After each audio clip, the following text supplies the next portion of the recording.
Hello, everyone, and welcome back to another episode of Penguin Nonsense. I am your host, Edith, and it's another Monday.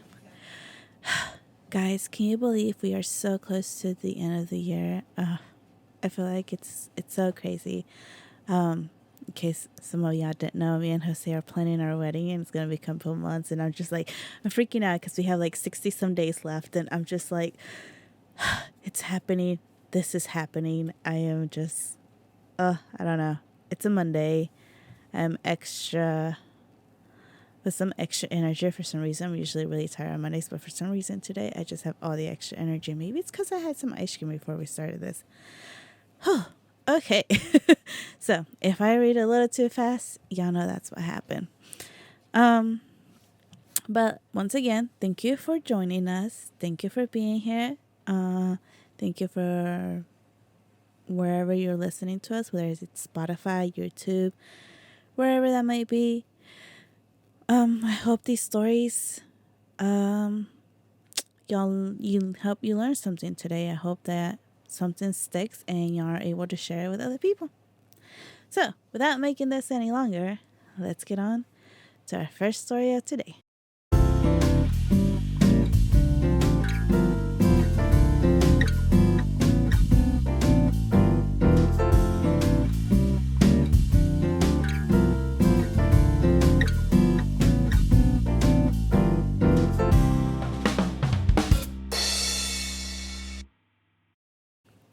Our first story of today actually is a USA story, but also involves Iranian.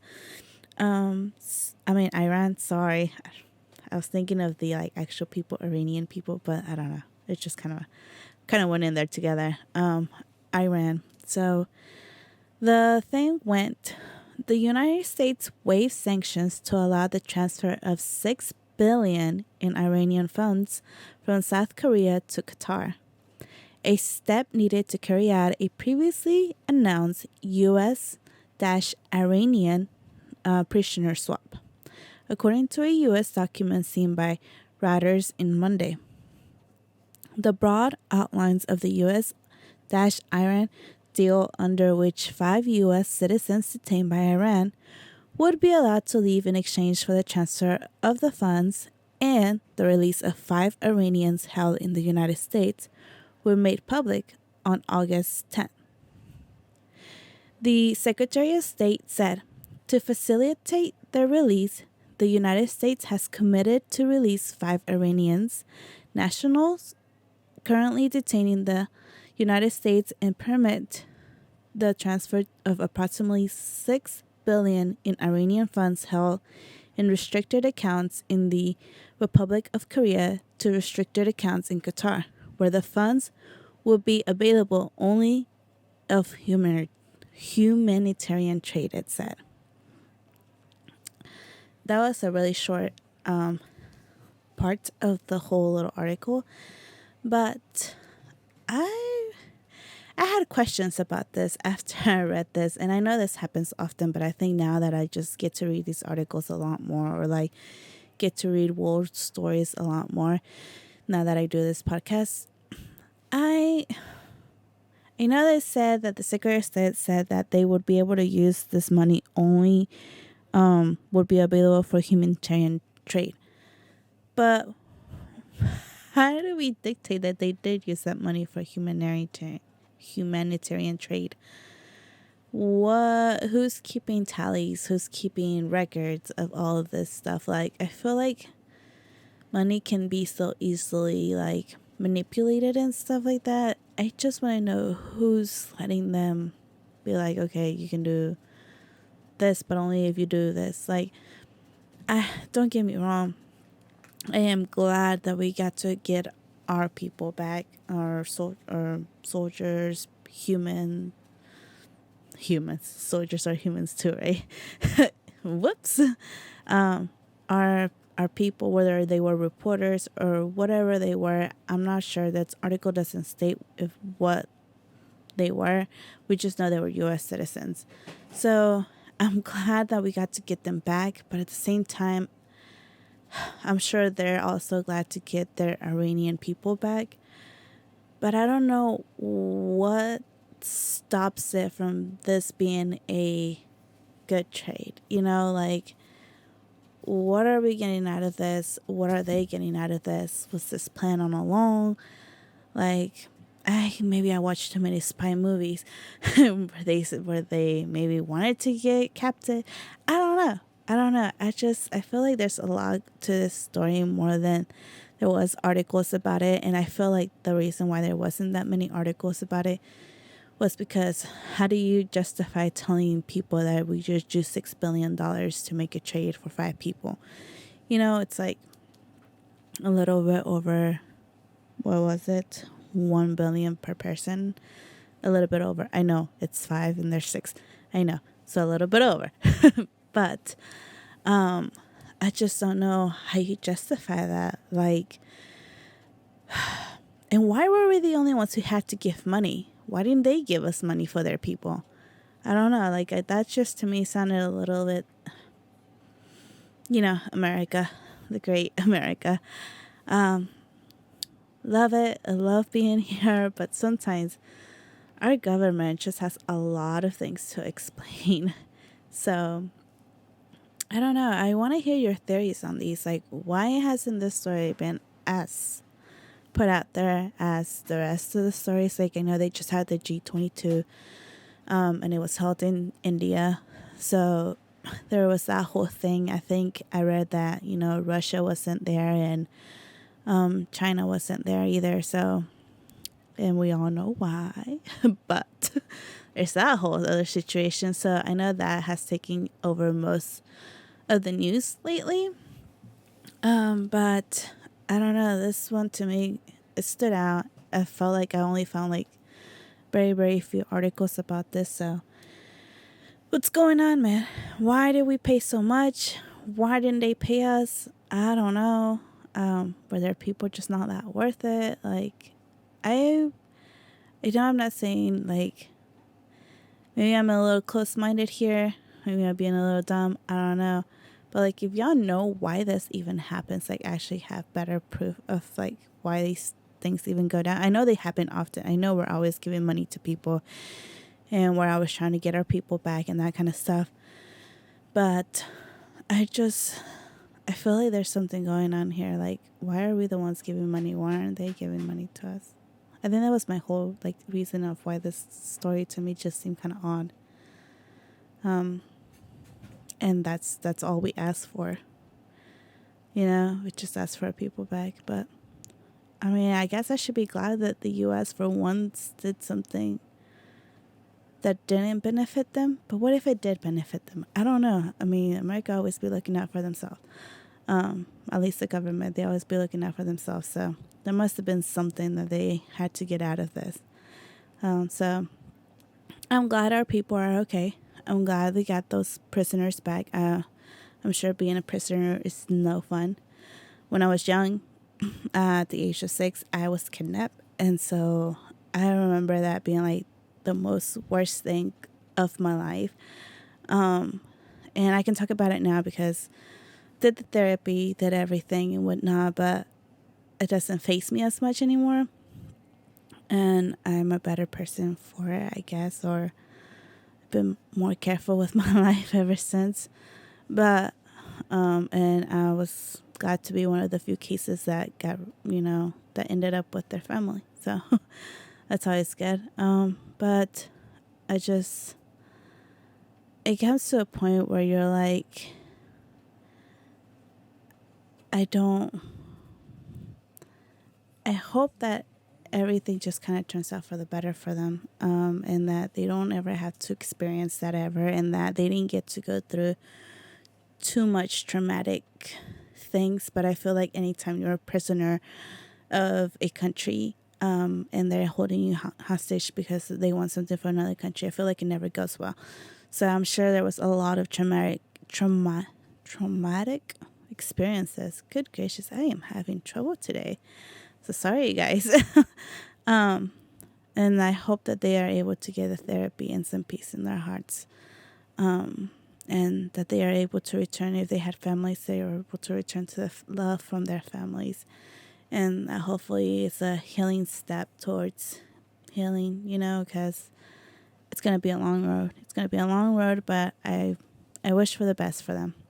Just as much as I kind of also wish the best for the Iranians. I mean, who knows what our government was doing to them, too. I'm sure just as much as our people weren't getting treated nice, I'm sure their people weren't getting treated nice here either. So I think for both parties, there's a whole thing of like going into like something that it's already going to cause problems, whether you're a reporter who's in a country who's probably doesn't get that much coverage and stuff like that, and you get taken and you become a prisoner, or whether you're a soldier and you get taken during deployment or whatnot, and you become a prisoner and all that kind of stuff. I think it's a lifestyle that you chose, and it was a tough choice to make, but at the end of the day, you did it because you knew you would get something great out of this. And by all means, I am thankful for the people who do put themselves out there, because without them, I know they're the ones actually making a change. I know they're the ones who are actually saving lives. I know they're the ones who are actually making a difference in this world. And I wish I had their bravery. I definitely do not. So they say that there's jobs for people out there, and there's jobs for people like us. So our best of wishes go out to these people, and whether it's from their side or our side.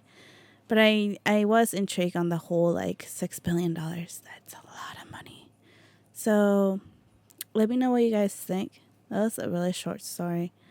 But let me know what you guys think at the bottom. Why so much money for these people?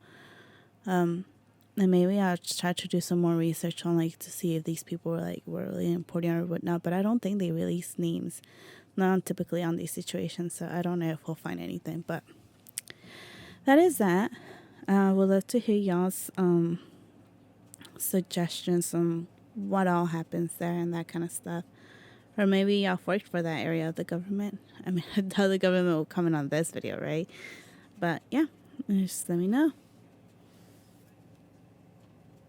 And on to our second story of today. Our next story is brought to you by no other than where we always go to, Reddit. Today's story is from Am I the A-Hole? And the title is, Am I the A-Hole for being racist to my in-laws? It says, by in-laws, I mean my daughter-in-law's parents. So, 2 months ago, my daughter-in-law, female 26, gave birth to my lovely grandson. My family and I are Bulgarian Orthodox.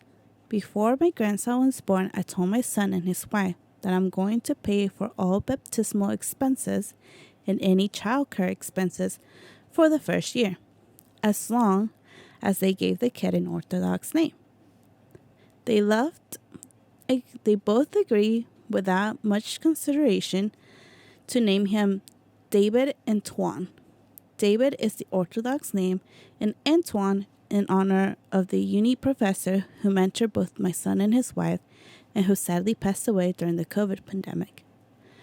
The thing is, while my daughter-in-law converted to Orthodoxy, her parents are atheists of African origin from the Ivory Coast, who moved to France. They really wanted their grandson to have a traditional Ivorian name, so 2 months ago when the baby was born, and they found out that about the name and the deal, they threw a massive fit, directed primarily at my wife and I. Name-calling, cursing, and accusations of racism. And frankly, I wasn't having any of it. I told them that they were insensitive and insulting to not only my religion, but also to that of their daughter, to their daughter's decision, and that the mentor of both their daughter and my son. I told them that they are uninvited to the baptism due to their behavior unless they apologize to the parents of our grandchild. Both my son and his wife agreed on my decision. My sister tells me I've been acting out like an a-hole towards them, and I should let them join next week if they show up, and I should maintain myself calm, and I said that I maintain my status and that they will not be allowed at the after party. And somebody being them, they wrote a small edit. Hello, this post really blew up and it's a bit overwhelming. Many people are calling me the a-hole, which might be true, but I would like to clear up some things before other people make judgments based on misconceptions. 1. When I said they would not be allowed at the baptism, I meant at the after party, which would take place at my home. Only church officials can kick out people at the ceremony itself, and unless they are disruptive, I don't see a reason why they'd be kicked out. 2. My son and his wife paid for their own wedding. She converted on her own free will because it is what she believes in. 3. They originally planned to name my grandchild just Antoine. I suggested an Orthodox name so that the child can have a protective saint to call upon if harsh times happen. But everyone would use the name Antoine to address him. My son and his wife can afford the expenses even without my help. And 5, I don't want my in-laws to be happy with the outcome. I just want a simple sorry and for them to be civil at the party. Am I the a-hole? Whew. I feel like there's a few things we need to unpack on this one. I've always been big on sharing your beliefs, whether they are not my beliefs or so. I have never been like, oh, you're wrong for believing this or you're wrong for believing that and shoving stuff down people's throat. Never. But I do like to be around people who, just as much as I tolerate their beliefs, they should tolerate mine. With that being said, this might be a little bit biased on my opinion. I feel like I said, there's a few things to unpack. Let's start with the whole religion thing. I feel like the grandparents of, I guess the parents of the bride should not have been so mad about this whole deal. I feel like if at the end of the day the daughter decided that that's the names that we were going to be given, that is fine. But I do feel like if they wanted an Ivory name too, that maybe if they already accepted to do an Orthodox name for the, I guess, her husband's side of the family, that then they decided to do maybe an Ivory name too, because they already gave the kid 2 names for the wife's side of the family. So I felt like that could have been a compromise. But at the same time, I also don't feel like we should be shoving our opinions on this girl who is just probably had her first kid, because that's what it sounds like. It doesn't sound like they've had kids before or something like that, considering this is the first, or at least that we know of, situation. It doesn't say like, oh, well, we name our first kid, there's no second kid. That, like, it doesn't say anything like that. So I'm guessing this is their first kid, and that's just me guessing.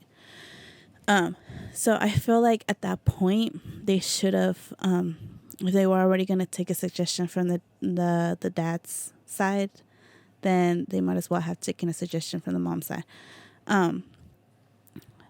But at the end of the day, I'm naming my child whatever I want, just as her. If she decided that that's what she wanted to do, then she should have been, more than okay to have named her child, even if it hadn't been an Orthodox name, and everybody should have been okay with it. Or just as much as she would have chosen an Ivory name, if she wanted to choose an Ivory name, she could have chosen that, and everybody should have been okay with it. It's a name.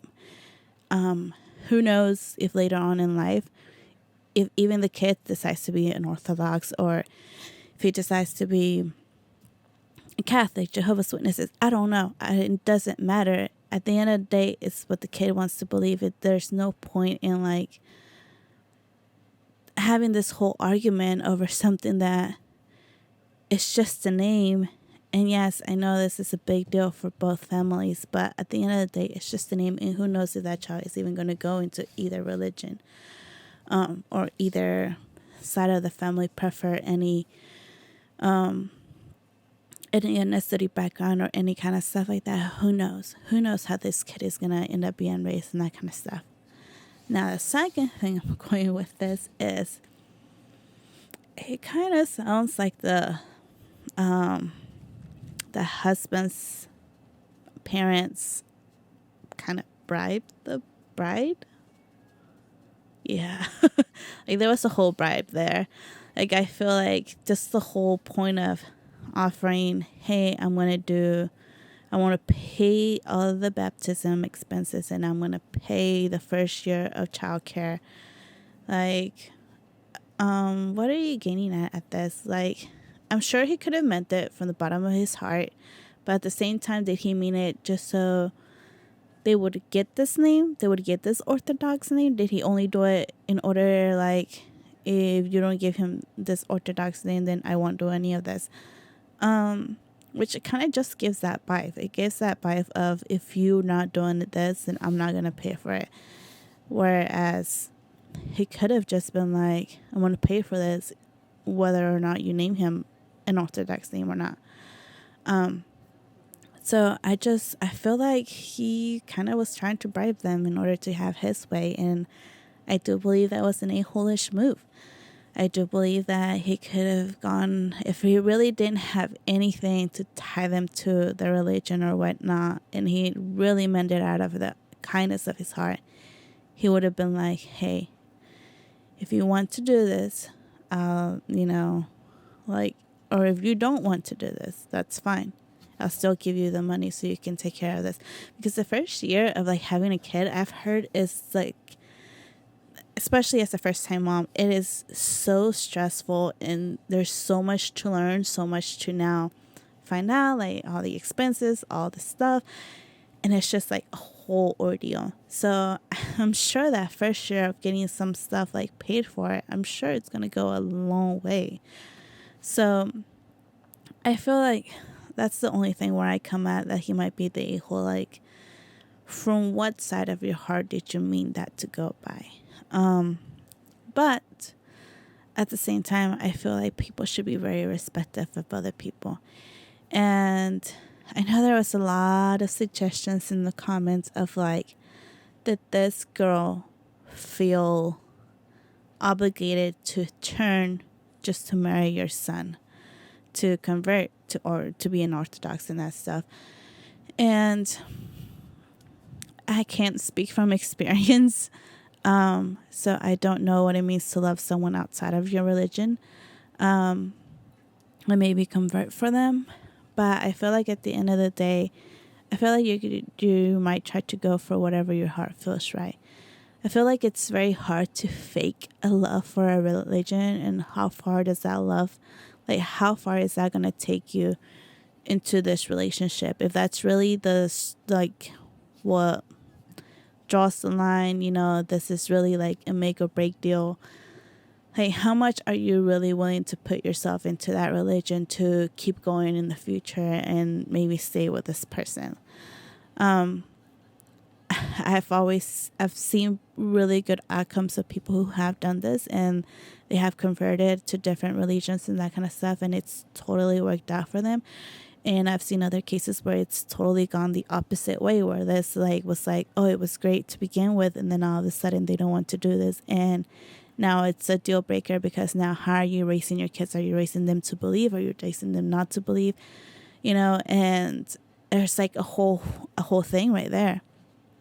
So we can't tell what this girl had to go through to marry this guy.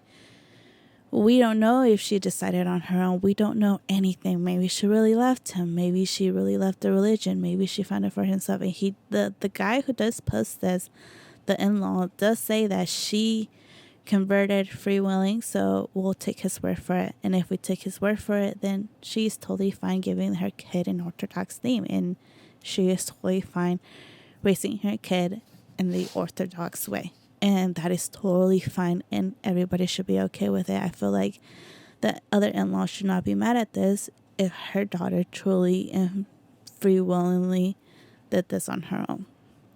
Now, we can't change everybody's mind. And the other in-laws do have the right to feel the way that they do.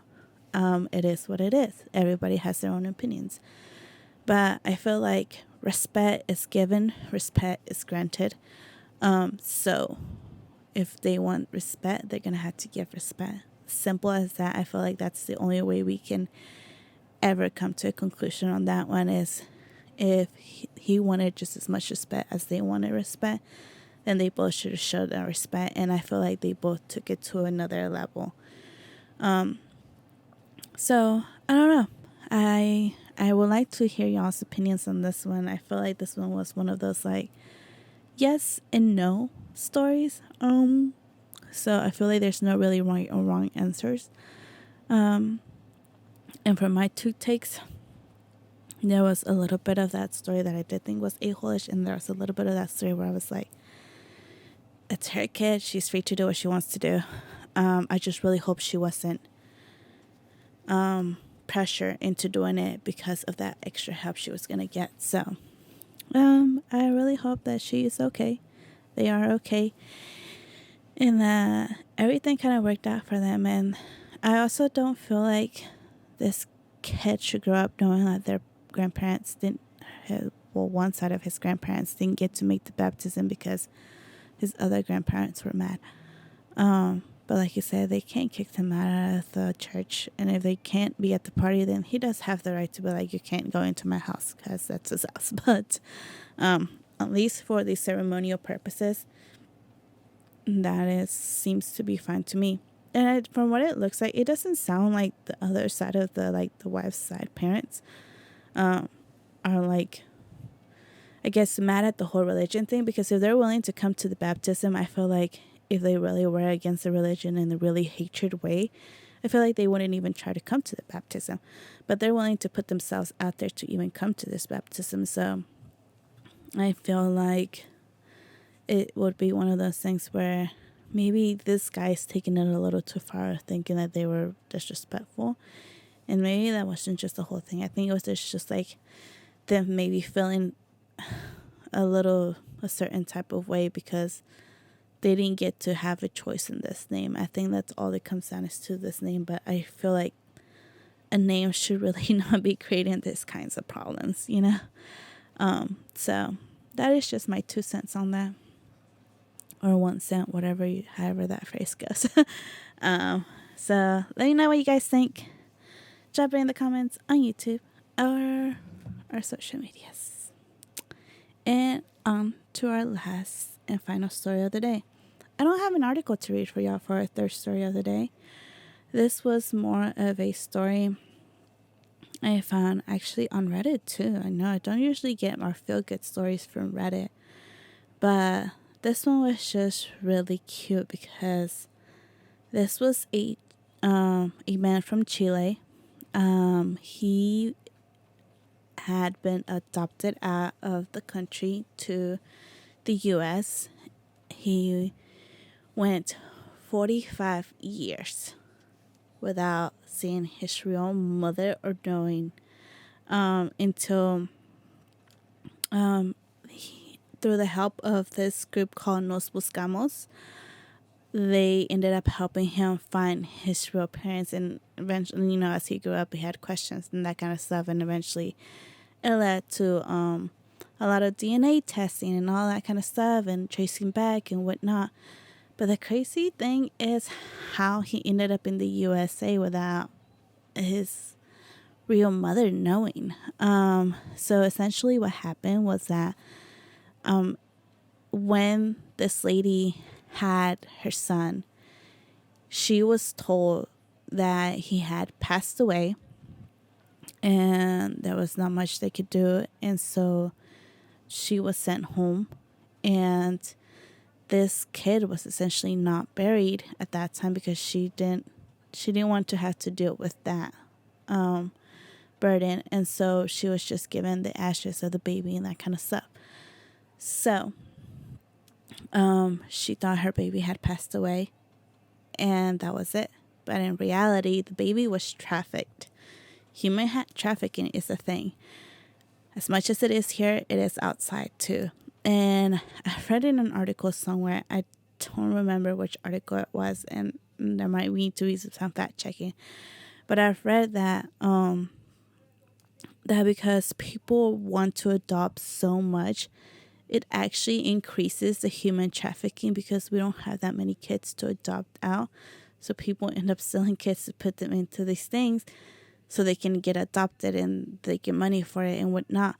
So like it's like a whole vicious cycle. And I remember reading that and I was like, well, that's just crazy, because then these people are essentially being ripped from real families, real homes, just to be put in another home because somebody doesn't have a kid. So that was honestly crazy to me to even read that. So I don't know if it's actually true or not. You guys are more than welcome to fact check that, and don't quote me for word on that one, but just a little side thing that I had read. So whenever I was reading this, I wasn't surprised that they were even doing this at the hospital. And they estimated that from 1970 to 1980, a lot of these children were taken during that time to be human trafficked into other places and being adopted out to other countries. So, so far, Nos Buscamos group has reunited about 420 is what I had seen in the video. Y'all get to see the video. Obviously, we always put our little links at the bottom of our stories, and y'all can go see the video for yourselves. But just to see that guy, he's an adult now, and just to see his mom see him for the first time in 45 years, because she didn't even get to see him in the hospital, you know, and to know and to always have lived with this burden that you lost your kid, and to find out that you never really did, it's just it is mind-blowing to me that this can even happen. And I was honestly shocked that this is even a thing. I always understood that people get kidnapped and that kind of stuff, and like I've told y'all already, I've gone through this, I know what it's like. But to think of the fact that there's just babies, like freshly born babies, that all of a sudden get, you know, there's people in the hospital, or I guess somewhere where I think should be a safe place, and they're being taken and they're being, you know, trafficked somewhere else outside of the country or whatnot. That is just scary. Like, to think that there's people in there with that power, just as much as like I think about our government, the people that are in there with that kind of power. Like, it's just in that place where you think it's gonna be safe and that kind of stuff, and it ends up being not the safest place. And so we already have 400, and they already have 400, and some people have found their parents after their parents thought they were dead. I can only imagine how much more kids are out there that went their whole lives, you know, thinking they were adopted into the system because maybe their parents didn't want them, but in reality, or who knows, maybe some of them don't even know they were adopted. But in reality, it wasn't even the case. They were just stolen from their moms at such a young age, and the moms had no clue. Like, that to me is just, it blows my mind, honestly. And just to see that whole video, it was really, really, really heartwarming. And I just want to end on that happy note, because I feel like we all need to realize that we need to do more for the situations. Like, we need to be on the lookout. Like, if we see things that don't seem right, and like people who don't feel comfortable being around other people, and like, just look at these people. Sometimes just by looking into their eyes, you can tell that people are not comfortable in certain situations.